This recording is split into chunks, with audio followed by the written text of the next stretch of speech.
श्री राम नाम की गूंज इन दिनों अयोध्या से निकलकर पूरे देश विदेश में फैली हुई। श्री राम मंदिर और अयोध्या मंदिर और श्री राम का नाम इस दिनों एक बड़ी टॉपिक या बड़ी सर्च और सबसे ज्यादा गूंजने वाली विषय बन गई। लेकिन क्या राम से पहले अयोध्या कैसी थी, इस बात का पता है आपको? क्या आप जानते हैं जब श्री राम जी से पहले अयोध्या किसने बसाया था? अयोध्या नगरी किसने बसाया था? क्यों ये स्थान इतिहास में इतना महत्वपूर्ण था? क्यों श्री राम के जन्म के लिए अयोध्या स्थान ही चुना गया? नमस्कार, मैं उमेश कुमार और आज की इस वीडियो में मैं आपको बताऊंगा कि श्री राम से पहले आखिर कब अयोध्या बसाई गई थी। अब अगर श्री राम मंदिर के इतिहास तो आपने किताबों में या कहीं अखबारों में या न्यूज़ों में या कई जगह आपने सुना, देखा, पढ़ा होगा, लेकिन क्या आपको पता है कि श्री राम मंदिर से पहले अयोध्या से श्री राम जी से पहले अयोध्या को किसने बसाया था? अयोध्या का जिक्र सरयू नदी किनारे उस नगरी का जिक्र इतना पहले कब हुआ था और क्यों जगह इतनी महत्वपूर्ण बनती है? आज की इस वीडियो में मैं आपको राम जन्मभूमि का वो इतिहास बताऊंगा जिसके बारे में शायद आपने ना देखा होगा ना पढ़ा होगा, इसलिए इस वीडियो का अंत तक आप जरूर देखिएगा। आपको राम का जिक्र वाल्मीकि रामायण के अलावा कहीं और मिलता भी है या नहीं, इस बात का सवाल कई दिनों के मन में चलता है। क्या ये सिर्फ वाल्मीकि रामायण के आधार पर ही ये चीजें कही गई है? आखिर क्या थी श्री राम के अवतार की कहानी? आपको बता दूं, इसका जिक्र कई जगहों पे है और ये काफी पुराना इतिहास है। आपको वेदों में सरयू नदी का आवाहन किया जाता है, सरयू नदी का जिक्र वेदों में है और अयोध्या नगरी सरयू नदी के किनारे बसी थी। सरस्वती सरयू सिंधु रुग्मिणी महोमही रवशायन्तु वक्षणि देवी रायो मातरः शुद्धियत्मत्तो घृतवत्यो मधुमन्नो अर्चत। ऋग्वेद के मंत्र 10:64-9 में सरयू के आवाहन सरस्वती और सिंधु के साथ किया गया। मंत्र बताता है कि वैदिक काल में सिंधु और सरस्वती की तरह सरयू भी एक प्रमुख नदी थी और सरयू के किनारे ही अयोध्या बसी है। आगो अर्थवेद में भी अयोध्या का जिक्र है। अष्टाचक्रा नवद्वारा देवानाम पुरोध्या तस्याम हृदय कोश स्वर्गो ज्योति सारुत। इस श्लोक के में पहले लाइन में देवानाम पुरोध्या, ये अर्थवेद के 10वें मंडल के दूसरे सूक्त में मंत्र है। इसमें जिक्र है, इसका मतलब है कि 8 चक्राकार महल और 9 द्वारों वाली अयोध्या देवों की पुरी है। उसमें प्रकाश वाला कोष है जो आनंद और प्रकाश से भरा है। इस मंत्र से यह पता चलता है कि अर्थवेद के काल में भी अयोध्या न सिर्फ बसी हुई थी बल्कि काफी संपन्न थी, एक देवों की पुरी थी, यानी कि आस्था का केंद्र था, एक पूर्ण या कहीं महत्वपूर्ण एक स्थल था, देवीय या धार्मिक स्थल कह सकते हैं। अयोध्या का जिक्र वेद उपनिषद में भी है। अयोध्या के 12 पर्यायवाची बताए गए हैं वेद और उपनिषद में।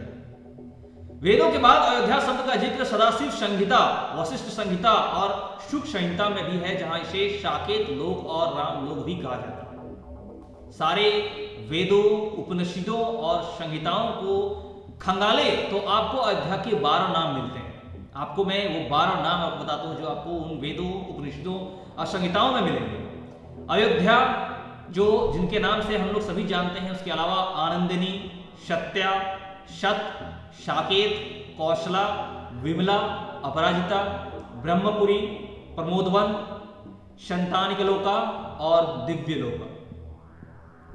आपको वाल्मीकि रामायण में अयोध्या 5200 वर्ग किलोमीटर में फैली है।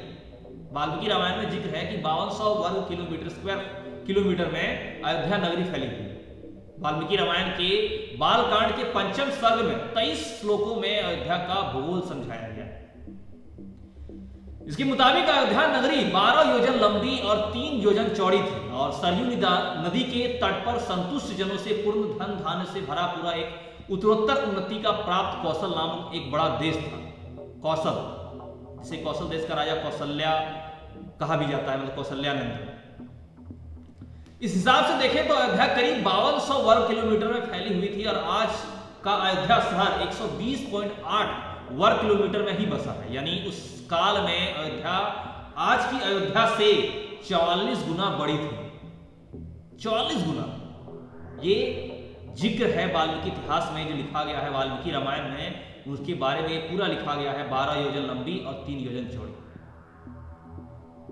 बात करें इतिहासकार की, तो इतिहासकार कहते हैं कि अयोध्या 3000 साल पुरानी है। वहीं वैदिक जानकार कहते हैं कि ये गणना गलत है। इसके बारे में पहले कई कंट्रोवर्सी हुई थी, लेकिन हालांकि अब वो सब खत्म हो चुका है। आपको बता दूं, वेद पुराण, उपनिषद और वाल्मीकि रामायण में अयोध्या का जिक्र तो है, लेकिन इन ग्रंथों के आधार पर अयोध्या की उम्र कैलकुलेट करना असंभव सा लगता था। इतिहासकार A.L. बाशन के मुताबिक सरयू का जिक्र करने वाले ऋग्वेद का संकलन करीब 3500 साल पहले हुआ था, जबकि अयोध्या का जिक्र जिस अथर्ववेद में मिलता है, उसका संकलन 3000 साल पहले पूरा हुआ। इसी वजह से कुछ इतिहासकार ये तर्क देते हैं कि अयोध्या की उम्र अथर्ववेद के बराबर ही होगी। वहीं डॉक्टर याकोबी मैकडोनाल्ड से लेकर मोनियर विलियम्स जैसे इतिहासकार भी मानते हैं कि राम का जन्म आज से 2500 से 3000 साल पहले हुआ था।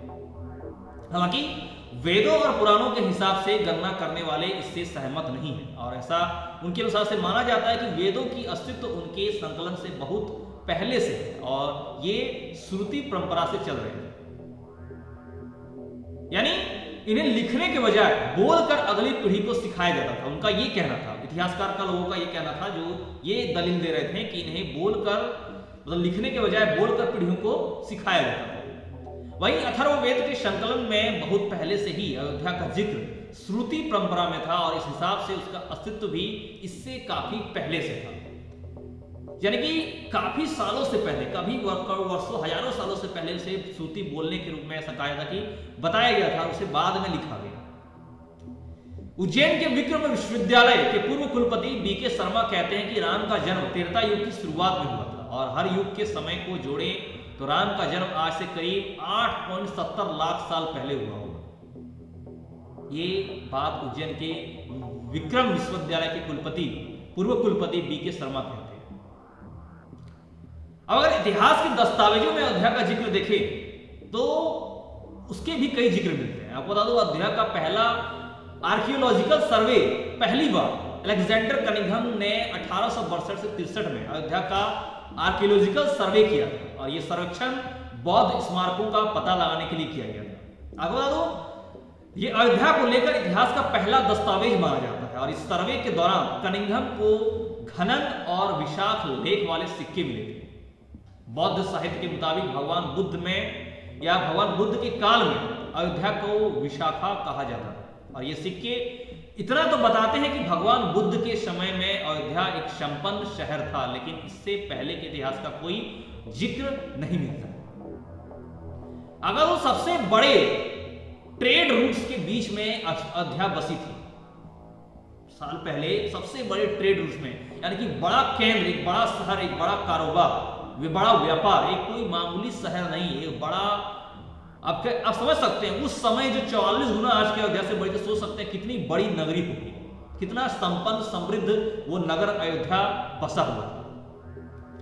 ब्रिटिश इतिहासकार जॉन की अपनी किताब में 2 रास्तों का जिक्र करते हैं, एक उत्तर पथ और एक दक्षिण पथ। दरअसल उत्तर पथ गंधार से शुरू होकर मथुरा से होते हुए आज के बांग्लादेश में ताम्रलिप्ति तक फैला हुआ था। वहीं दक्षिण पथ जो दक्षिणी रास्ता है वो श्रावस्ती से शुरू होकर चित्रकूट से होते हुए प्रतिष्ठान तक जाता था और ये दोनों रूट माइग्रेशन और ट्रेड के सबसे बड़े रास्ते थे और ये दोनों रास्ते एक दूसरे को जहां पर काटते हैं वहीं अयोध्या बसी थी और वहीं अयोध्या नगरी। आपको बता दो, अयोध्या की समृद्धि का बखान कई जगह किया गया। अयोध्या की नगरी कई मायनों में बढ़कर थी। आपको बता दो, 1932 में पब्लिश्ड अयोध्या ए हिस्ट्री में लाला सीताराम ने अयोध्या का इतिहास ट्रेस किया। उनके अनुसार 6ठी शताब्दी ईसा पूर्व में अयोध्या कौशल जनपद की राजधानी थी और बुद्ध एवं महावीर के काल में यह एक समृद्ध नगरी थी। मुख्य कौशल में 3 बड़े नगर थे, एक अयोध्या, साकेत और श्रावस्ती या सावथी। कुछ जगहों पर अयोध्या को साकेत भी कहा गया। वैसे भी हमने आपको उनके 12 नाम बताए, अलग अलग जगहों पे उन नामों से अयोध्या नगरी को पुकारा या संबोधन किया गया है या जिक्र किया गया है। पाली भाषा के प्रोफेसर रीस डेविड्स मानते हैं कि बौद्ध काल में अयोध्या और साकेत दो अलग अलग शहर थे। हो सकता है कि ये दोनों ट्विन सिटीज हों, जैसे आज के अहमदाबाद और गांधीनगर। राम के जन्म और उनके अवतार पर भी इतिहास तो मौन है, लेकिन कई चीजें सामने देखने को मिलती है पौराणिक मान्यताओं में, पौराणिक इतिहासों में, ग्रंथों में, वेदों में। आपको बता दो, स्कंद पुराण में विष्णु के राम अवतार की कहानी है। स्कंद पुराण में राम अवतार की कहानी है। शिव से अजय होने का वरदान प्राप्त करने के बाद रावण ने देवताओं को सताना शुरू कर दिया, इसका जिक्र किया गया है। उसके बाद सभी देवता नंदी के पास मदद के लिए पहुंचे। आपको मैं वो पौराणिक बात बता रहा हूं, पौराणिक इतिहास जो कहता है वो बता रहा हूं। जब नंदी पहले ही रावण को श्राप दे चुका था कि जब कोई तपस्वी और उसका वानर सेनापति लंका आएगा तो रावण का वध होना तय है। देवताओं ने ये बात विष्णु को बताई। उनके कहने पर देवताओं ने वानर अवतार लिया और नंदी ने हनुमान अवतार लिया और विष्णु ने खुद श्री राम का अवतार लिया, जो ये जिक्र किया गया है स्कंद पुराण में। आपको पुराणों के मुताबिक राम अयोध्या के 64वें राजा थे, 64th। अयोध्या सूर्यवंशी राजाओं की राजधानी थी और यह भारत इतिहास का सबसे लंबा राजवंश माना जाता है, सबसे लंबा राजवंश। आपको वंशावली में इस कुल के 123 राजाओं का जिक्र मिलता है, जिसमें से 93 ने महाभारत से पहले और 30 ने महाभारत के बाद राज किया। पुराणों के मुताबिक अयोध्या के पहले 11 सूर्यवंशी राजा थे। दशरथ 63वें और श्री राम 64वें राजा थे। वहीं वेदों में सिर्फ इस कुल के 21वें राजा मंधाता का जिक्र मिलता है। आपको बता दो, राम राज के बाद की अयोध्या और मंदिर का तोड़ा जाना, इसके पीछे क्या बात है? इसकी तथ्य किताबों में, इतिहासों में और जिक्रों क्या जिक्र किया जाता है। आपको बता दो, दरअसल 14 सालों का वनवास पूरा राम अयोध्या लौटे। पूरा करने के बाद जब श्री राम अयोध्या लौटे और फिर वहां राम राज्य आ गया, लेकिन अयोध्या में ये राम राज हमेशा नहीं रहा। जी हाँ, अयोध्या और मंदिर को तोड़ा जाने की कहानी जो बताई है उसके बारे में। दरअसल इतिहास बताता है कि अयोध्या में राज और राजा बदलते रहे और इसके साथ ही वहां के मंदिरों का हाल भी सुधरता और बिगड़ता।